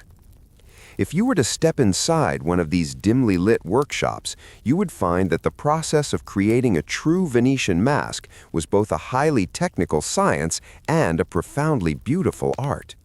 Most of the classic masks were meticulously crafted from thin, fragile layers of cartapesta, or papier-mâché, a remarkably lightweight material created by painstakingly combining strips of fine paper with a specialized, strong animal glue or heavy paste. The wet, flexible material was carefully, firmly pressed into heavy, carved stone or plaster molds, then delicately shaped by the artisan's experienced fingers. It was then left to dry slowly in the damp, salty air of the lagoon until it became completely firm, holding its shape perfectly, but remaining astonishingly lightweight and comfortable enough to wear for hours at a time. Once the basic, hollow form was finished and fully dried, the real, breathtaking artistry finally began. The Mascherari painstakingly smoothed the rough surface of the paper and painted it with incredibly fine, exquisite detail. The bright white masks, like the famous balta, were often polished relentlessly until they achieved a stunning, flawless porcelain-like shine that caught the flickering candlelight of the ballrooms perfectly. Other, more theatrical masks were heavily decorated with vibrant, imported colors, delicate layers of incredibly thin gold leaf, or highly intricate swirling painted patterns. Some of the most expensive, luxurious masks were entirely covered in soft, dark velvet or carefully trimmed with imported, delicate lace and massive, exotic ostrich feathers, completely transforming them into small, wearable, priceless works of art. The ultimate goal of the mask maker was not only to create physical beauty, but also to capture pure expression. Each finished mask had to subtly suggest a distinct, powerful personality, even while completely perfectly hiding the human face beneath it. A long-beaked mask might intentionally appear deeply mysterious or slightly eerie in the shadows. A simple, stark white mask could feel elegantly, chillingly anonymous. The mask essentially became a living character, completely allowing the nervous wearer to confidently step into a new, fearless role during the chaotic weeks of Carnival. Demand for these magnificent masks grew enormously, almost uncontrollably, as the winter festival became internationally famous. Wealthy visitors traveling hundreds of miles to Venice desperately wanted authentic, locally crafted masks to actively participate in the legendary celebrations. Powerful local nobles ordered highly custom, deeply personalized designs from the master craftsmen, sometimes requesting breathtakingly elaborate decorations and real heavy gemstones that openly reflected their immense family wealth and untouchable status. Yet, despite their overwhelming elegance, these masks were meant to be highly practical as well. They needed to fit comfortably against the skin, allow the heavily cloaked wearer to breathe easily in the warm, crowded, breathless ballrooms, and remain perfectly secure during long, exhausting hours of continuous dancing, walking, and whispered conversation.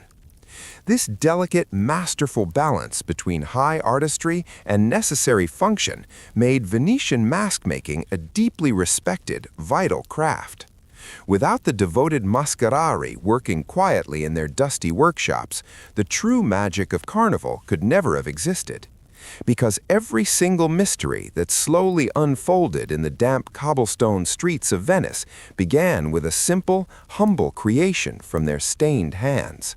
A mask that could instantly, flawlessly transform anyone into someone completely unknown. But for all their astonishing beauty and undeniable, intoxicating charm, these Venetian masks also caused very serious, persistent concern for the stern, calculating rulers of the Republic. The very same freedom that the masks created could far too easily slip into dangerous, uncontrollable disorder. When thousands of people moved like ghosts through the winding, labyrinth-like city with their true identities completely hidden in the shadows, it became incredibly, terrifyingly difficult for the authorities to maintain absolute control. The leaders of Venice, the famously strict Council of Ten, understood this severe problem very early on.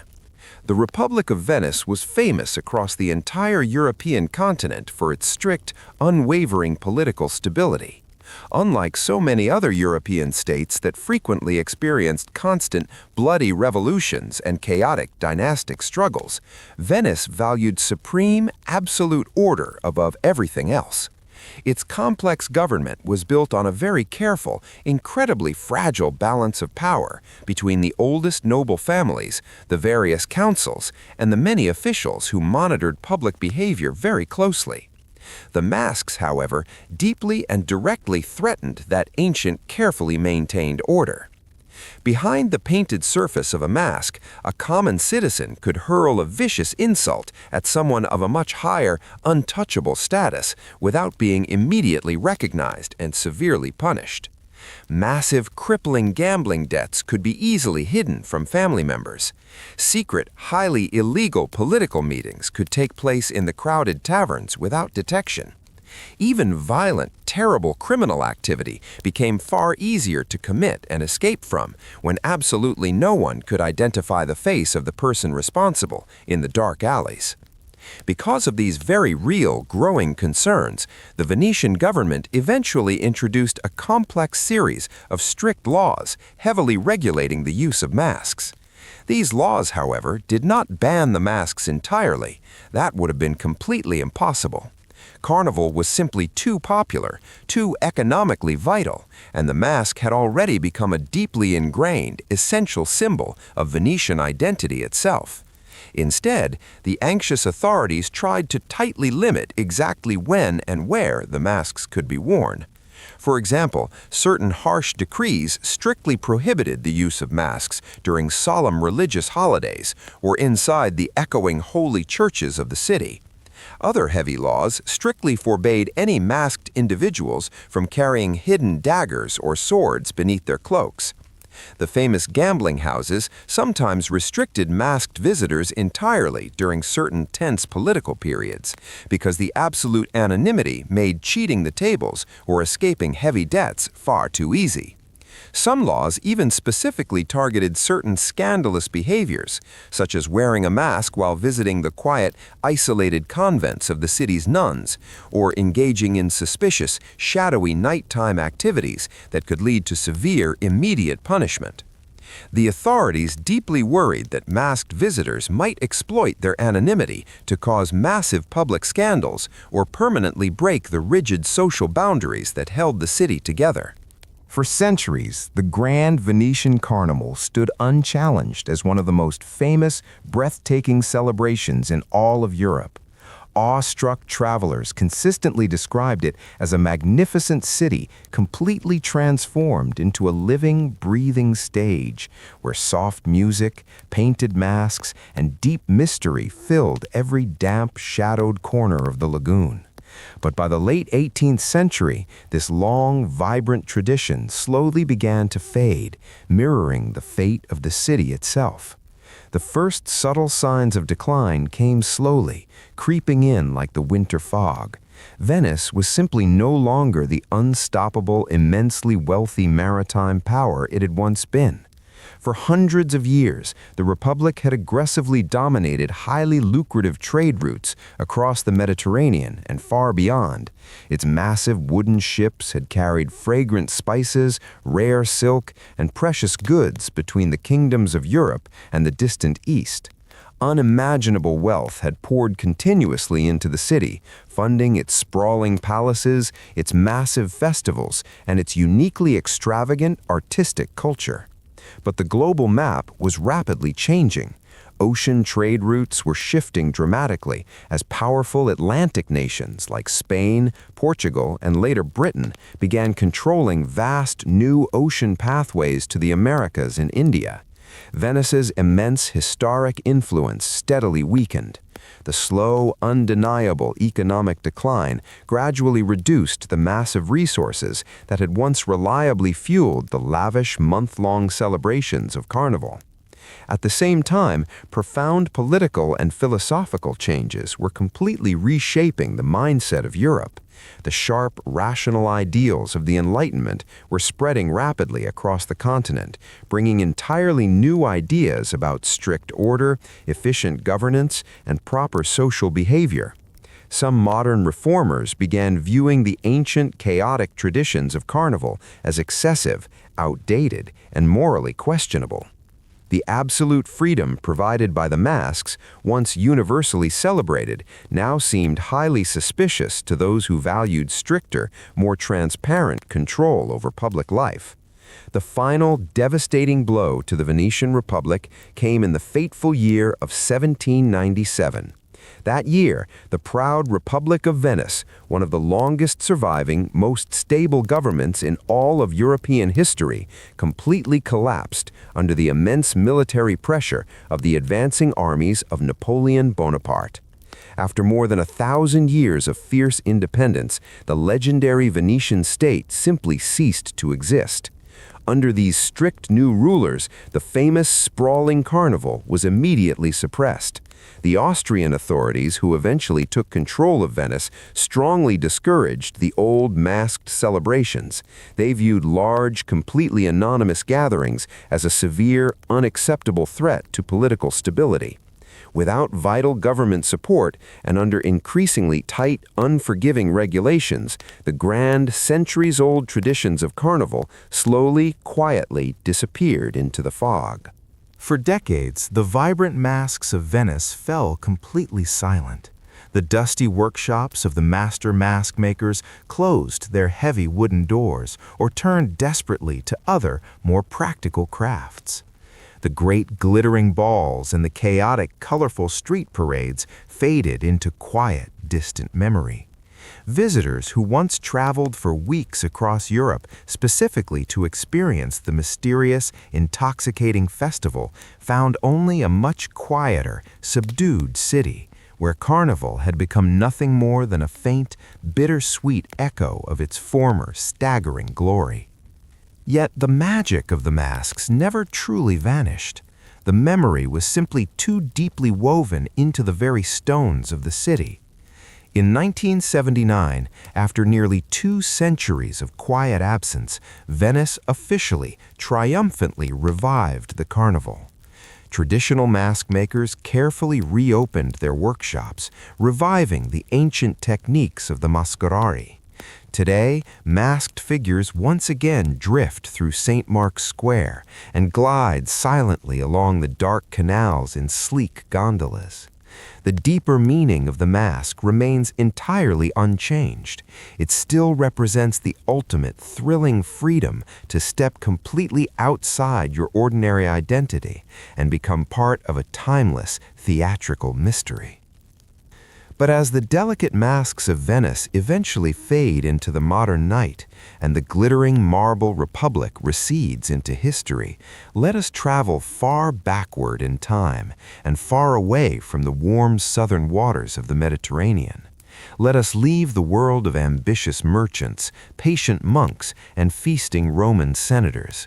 We are going to journey to the freezing, unforgiving, heavily forested landscapes of the distant north, to a time long before cities of water or empires of stone ever existed.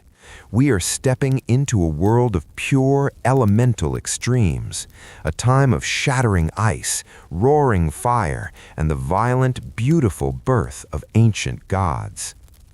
Before the gods, before the towering giants, before the green earth and the blue sky were ever formed, there was only a vast, terrifying emptiness. The ancient Norse people believed that the entire universe began with a massive, silent, unfathomable void called Ginnungagap. It was not a place filled with swirling stars or gathering clouds. It was simply nothingness, a deep, endless, echoing gap stretching far beyond the limits of human imagination. Yet even this profound emptiness was not entirely alone. To one side of the great void of Ginnungagap lay the terrifying realm of Niflheim.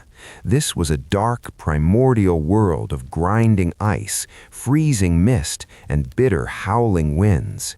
Ancient freezing rivers flowed continuously there, carrying heavy frost and numbingly cold water toward the edges of the void.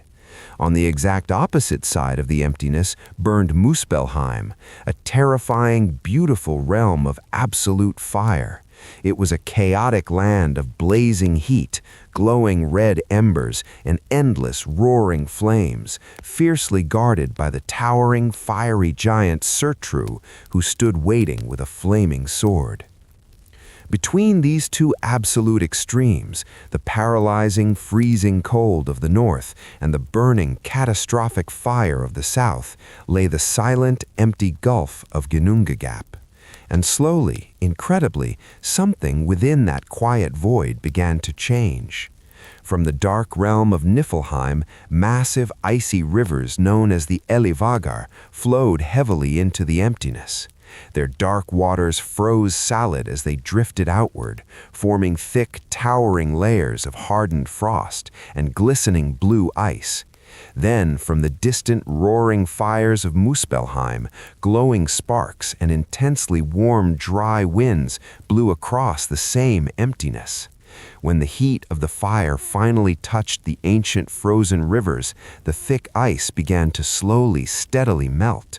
Drops of pure water formed and fell in the silent, echoing void. And those simple drops of water did something absolutely extraordinary. They began to live. From the melting, shifting frost emerged the very first living being in all Norse myth, a massive primordial giant named Ymir. Ymir was not a god. He was something older, something wilder. The very first of the giants, the primordial beings who existed long before the organized world itself. As he slept heavily in the dark, freezing silence of Ginnungagap, strange, unpredictable things began to happen. From his massive, sweating body, entirely new giants began to form, growing from the shadows and the moisture of his deep slumber.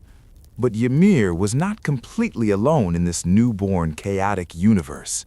Alongside him appeared another being, one far gentler than the towering giant, a great cosmic cow named Audumbla. She nourished the sleeping Ymir with 4 massive rivers of warm milk that flowed endlessly from her udder. But Audumbla herself needed sustenance in this desolate place, and so she began to slowly, methodically lick the great blocks of salty ice that filled the deep void. With each slow, scraping movement of her rough tongue across the frozen surface, something deeply hidden inside the ancient frost began to emerge. Something that would irrevocably change the fate of the entire universe forever. On the first day, as she licked the salty ice, thick strands of hair began to appear. On the second day, the distinct shape of a head emerged from the frozen blue block. And by the third day, the entire perfect form of a man stood completely free from the ice. This being was named Buri, the very first of the gods. Unlike Ymir and the growing race of giants who were wild, chaotic, and born of sweat, Buri represented something entirely different. He was the absolute beginning of order in the universe. Strong, powerful, and deeply mysterious, he stood as the ancient ancestor of the divine family that would one day shape the entire world. Buri eventually had a son named Bor, and Bor would become even more important to the future of creation. Bor married a giantess named Bestla, forever linking the early gods with the ancient wild race of giants. From this powerful union came 3 extraordinary sons, Odin, Vili, and Ve. These 3 brothers would later become the grand architects of the known world. As Odin and his brothers grew stronger, they began to look at the universe around them. They saw the vast wilderness ruled entirely by chaos.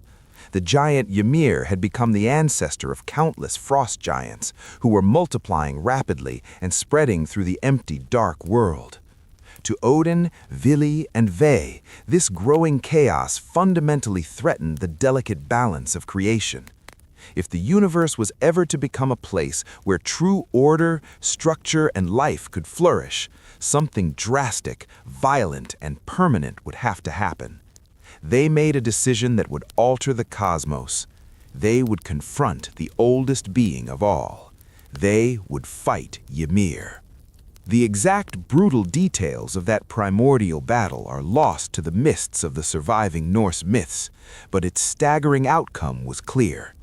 The 3 brothers fought the massive giant and eventually brought him down. When Ymir finally fell, something extraordinary and terrifying occurred. From his deep wounds poured an enormous, unstoppable flood of dark blood. The tide was so incredibly vast that it swept across the void and drowned nearly all of the frost giants who had descended from him. Only a single giant, Bergelmir, managed to escape with his wife by desperately climbing onto a hollowed wooden tree trunk, ensuring the survival of their race. But the death of Ymir was only the beginning of the brothers' grand work. Odin, Vili, and Ve did not simply defeat the giant. They used his massive body to physically create the structure of the world itself. They dragged his enormous corpse into the dead center of Ginnungagap.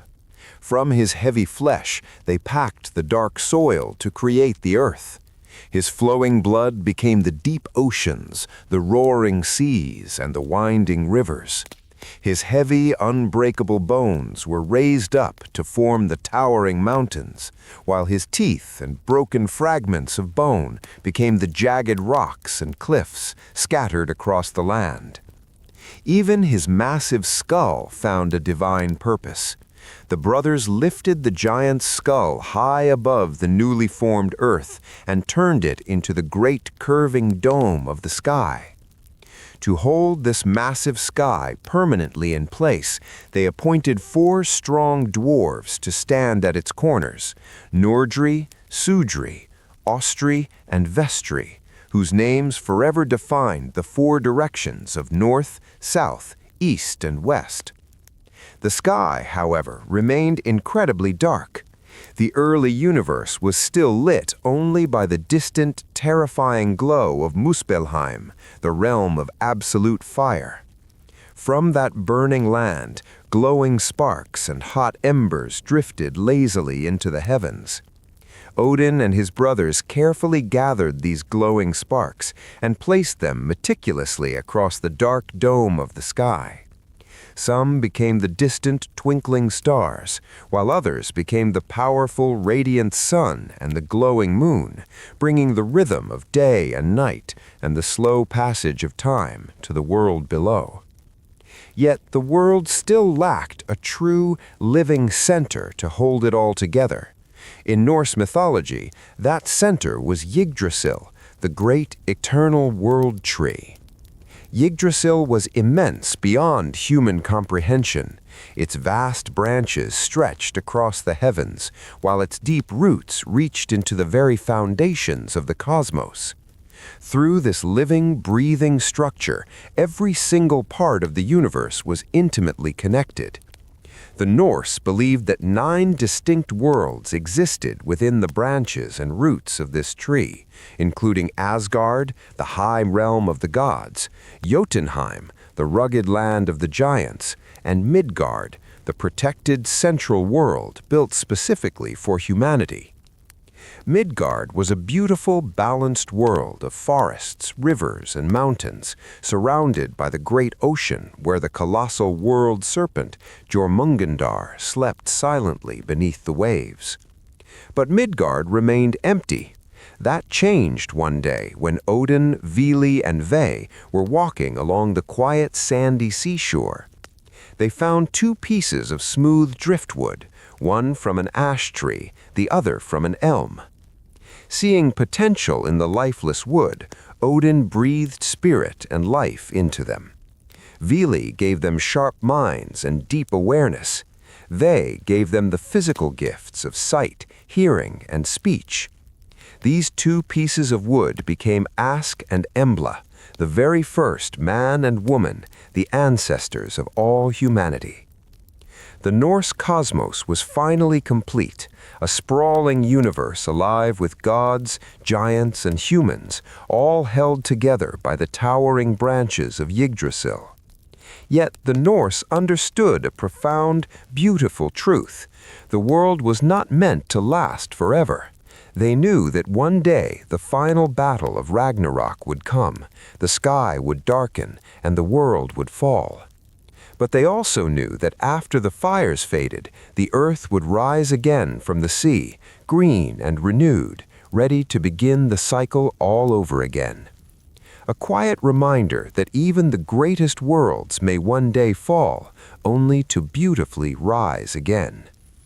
And as the ancient tree of Yggdrasil sways gently in the cosmic winds, we too can let go of the day. The stories of the past, of stolen saints and Roman feasts, of ancient masks and ancient gods, have all quietly faded into the night. It is time to let the mind drift, to find the deep, quiet darkness of your own rest and to sleep peacefully until the new world rises in the morning.